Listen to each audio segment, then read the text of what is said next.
I don't know. Yo, we back I again. don't It's know your where I'm friends. going with this Hey, one. it's Nico over here. Your boy Rico on the hot seat, real quick. We Yo, switched up a little bit because I'm you getting know my what? my Kind of leg in. specify No, that. yeah, but not everybody. That's you. No, that's true. Lord, Not shout everybody watches every single episode. Columbia County, Lord Jesus. Yours on board? No, not me. Sorry, guys. It was a hot alert, man. Hot alert. No, I ain't So getting it. real quick, we talking about seeking a professional.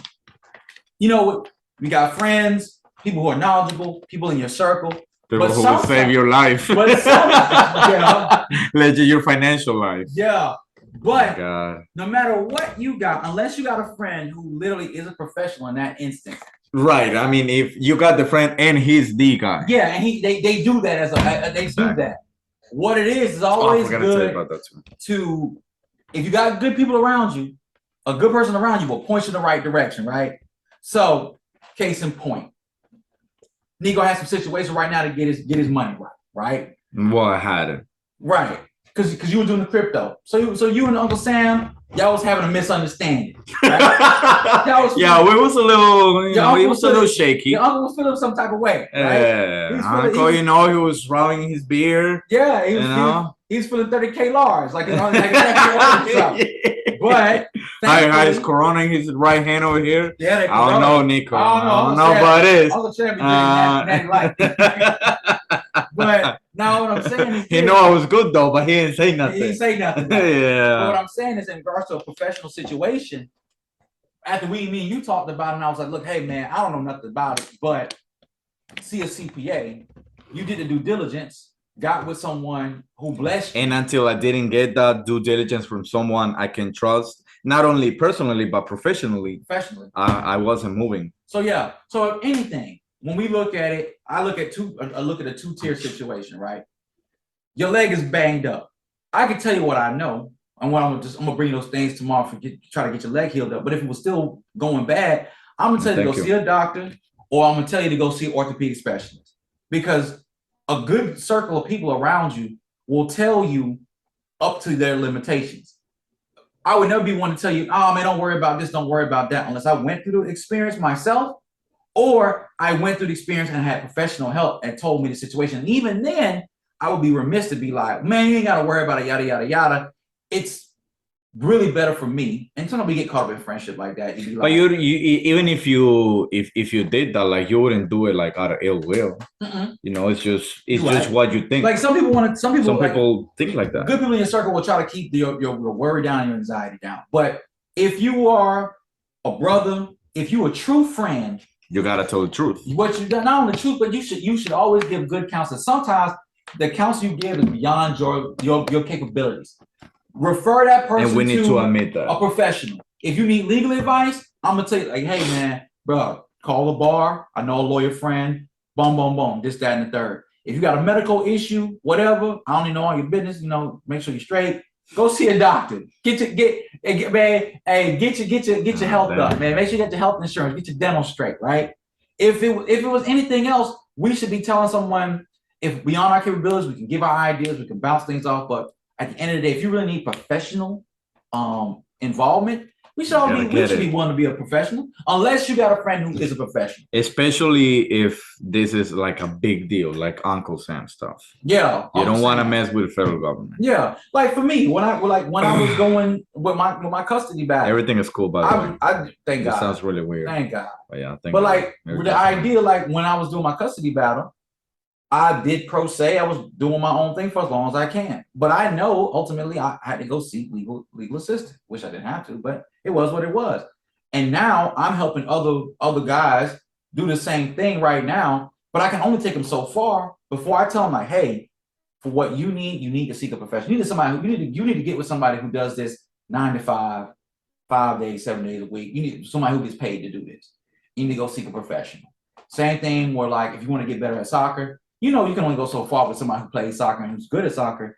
But a soccer coach, kicking coach, weight trainer in the gym, you could probably get more specialized results with that route, because in exchangeable value, you're gonna probably pay for that service and get the exchange of that. But you know, a good circle of people around you should never be remiss to keep that component off the table.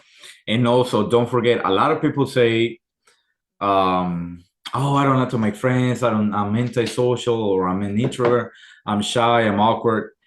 Man, you gotta network, man. Money ain't shy. I met the homie, because that's what I'm calling him from now on. Shit. I met the homie when I was at work, and he was a passenger. He was wearing the jersey of that soccer team, the one on the PS5 that I support from back in my hometown. Okay. I was like, yo, I'm all the way over here. He's not only from Colombia, he's from my hometown. Yo, he's a supporter. Like, hey, what's up? Blah blah blah. So yeah, something relatable.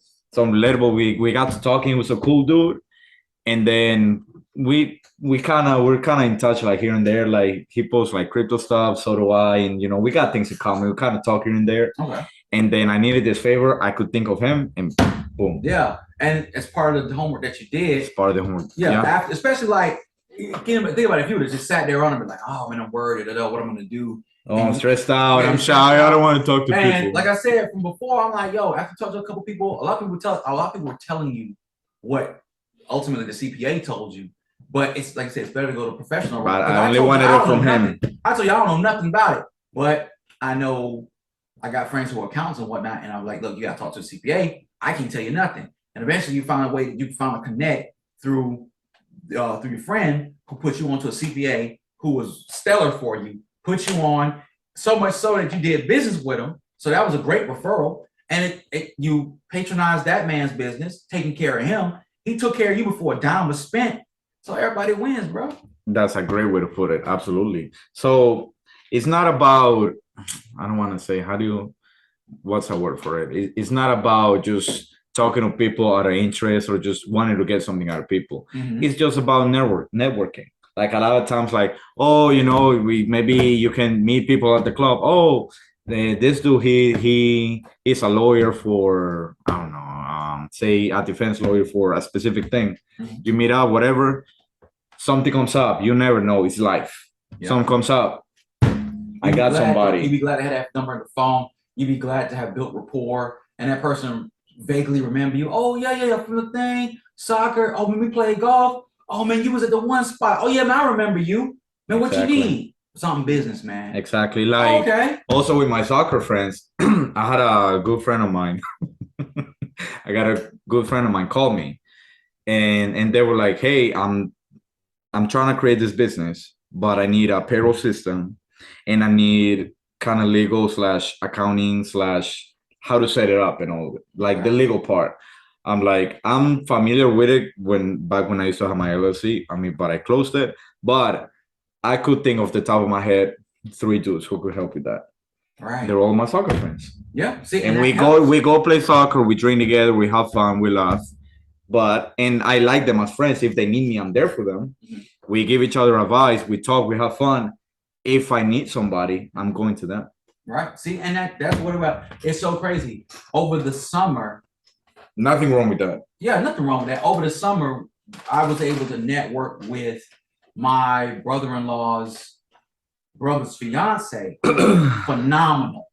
I'm talking about has her own business, moving and shaking, connected, does credit and whatever. And you know, she and I with her fiance, my brother-in-law's brother, we did a little legal undertaking, had to take care of a little bit of business. It went through well, you know, it kind of showed my chops, so we took care of business. And you know, every step of the way, she was professional. I maintained professionalism, but it was a proving moment to see about, well, can we do business? Can we, you know, this is not just family. This is not just whatever. This is our first dealing. Before we really got in the family tip, we were in the professional tip. When I saw the outcome, I was like, hey, you know, I mess with you on that. And I was like, all right, well, bet. So, you know, she did some work for me, got some stuff taken care of, got some big movements made for my sister and my brother-in-law, huge movements, you know, damn near move a mountain.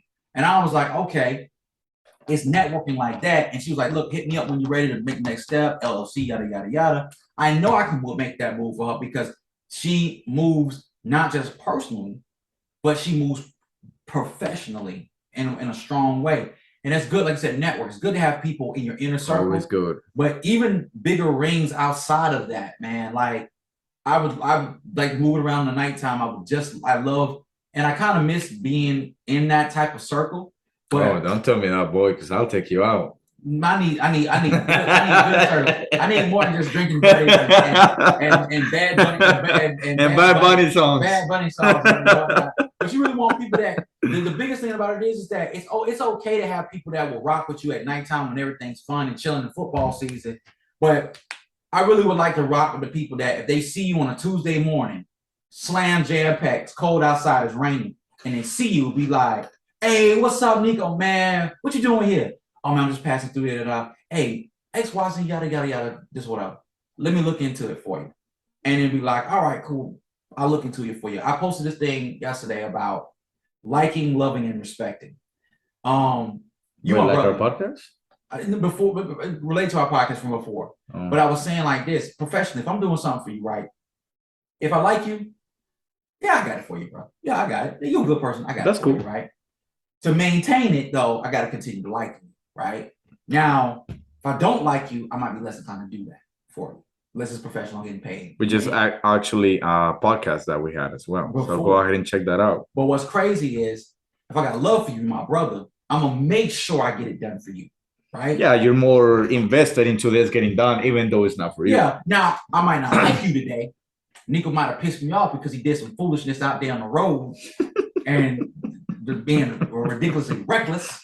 But because I got love for my brother, when something needs to be done, I got that for you, but you finna hear my mouth. Right?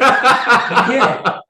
Now there's a price to everything. There's a price to everything. Yeah. Now with respect, because because the respect I have for you, it's a privilege for me to do things. It's a privilege from this interaction. Sometimes not even sometimes. It's a privilege to be able to have a mutual respect to where it's like, okay, I still like you for the most part. Got love for you, my brother, but I respect you in that regard. So respect will make it to where, for me, it's an honor to be able to serve in that position. I find it like you want to. Not only want to, but like if you needed help, you pick up the phone and be like, "Yo, hey Rick, what's up? What's up, bro? I mean, I need this from you, bro." Out of like and love and whatever, but out of respect, be like, "Man, I know this, that, and that." You're understanding. You'd be like, "Man, I have to respect that you would reach out to me." You can flip through the yellow pages if that's such a thing, and you can call anybody else. But there's a certain level of respect when you are revered in a way that where somebody would call you, especially when it's genuine, not just somebody trying to use you and get over. Like, who can I get over? Oh, okay. So you're saying there's also an honor in you being asked. Yeah, a question called, or help. It could be called to duty. That's true. Yeah, there's a call because it shows that person in a way. Maybe they didn't think of it specifically like this, but they say that you meet standards for it. Yeah. Because if say you want something to get done, you don't ask this person who's like, "Oh, he can't really do that. Let me call this guy." Yeah. That one, he got it. He can do it. If I respect you in a craft, but you're not, say, as proficient, I respect you enough to be like, look, well, out of love, you patronize that person. I like you, but you're like, yeah, their business ain't that great, but I'm gonna throw them a bone. Right. I like this guy. Love is gonna be like, I'm gonna make sure I support you so that you can get better. Respect is I honor you by supporting you because I like you enough. I got love for you. I want to see you succeed, and I respect you enough to know that you will succeed in this. That's why I support you. And that's the thing. Sometimes, like I said, when you pick up the phone and call somebody, I call my brother right now. Call my brother. I call my homie Ken right now. I call my sister, whatever. The respect I have for them is like, if I really need something, I know love will make it to where they'll try to do their best for me. But out of respect, I call the best. Out of respect, because I know if my phone call, somebody needs me, call me, man, Rick, this, that, and the third, man, scoop me, da da da da da. Man, I forget if it was desperation. I'm like, man, because I know you could take care of this right now. Oh man, bless, respect. All right, cool. Because love will make you not pick up the phone and be like, I don't want to bother him. I don't want to put that problem on him, whatever. But yeah, that's a good way to put it as well. Yeah, respecting the craft. If you respect a professional, if you really respect, man, this dude's the best in the craft. This woman's the best in her craft. She might be pricey, or she might not be. She might be pricey. I'm not gonna lowball it. Yeah, she might be. But yeah, don't disrespect her by lowballing and whatnot. The quality, the capability. Even if they got a tight schedule, you be like, man, if you really respect them on the craft, you really respect them, you really got love for the work, you got love for that person, individual. Hell, even better if you like them. you make that phone call, you make that connection, you try to establish that, and you try to be that for people as well. It's great to be likable, but you really should be respectable and lovable. And then likable comes after that. I don't even know where this podcast started with. Oh, we started with professionalism. No, we started talking about we started talking about taxes, and then we went back to the other podcast we recorded already. All right, everybody, that'll be it for this episode tonight or today, whatever it is. It's been cold lately, though. Florida, it's been cold for been cold for like maybe almost 48 hours. How you feel? You liking it? I love it, man. Wait, isn't Colombia up in the mountains? Is it kind of mountains? Yeah, but Colombia there's like 10 different weathers, so it depends where you go. You can freeze your ass off, or you can die of heat. We gotta make that trip though. We will. Let us know down below. What was we talking about? We were podcasting one. Like this, comment on this, subscribe to this because this is great, and share this because hey, if you don't, you're missing out. Yeah, let us know in the comments down below whether if you've had a time where friends who you weren't really that close to help you out. Yeah, it happens. And who's reliable? If you got good references for good business, if you want to go ahead and post on there, great business. Don't be shy. Drop it. Drop a link. Thank you for watching this podcast. Thank you, Rico, for it, and take it easy. See you on the next one.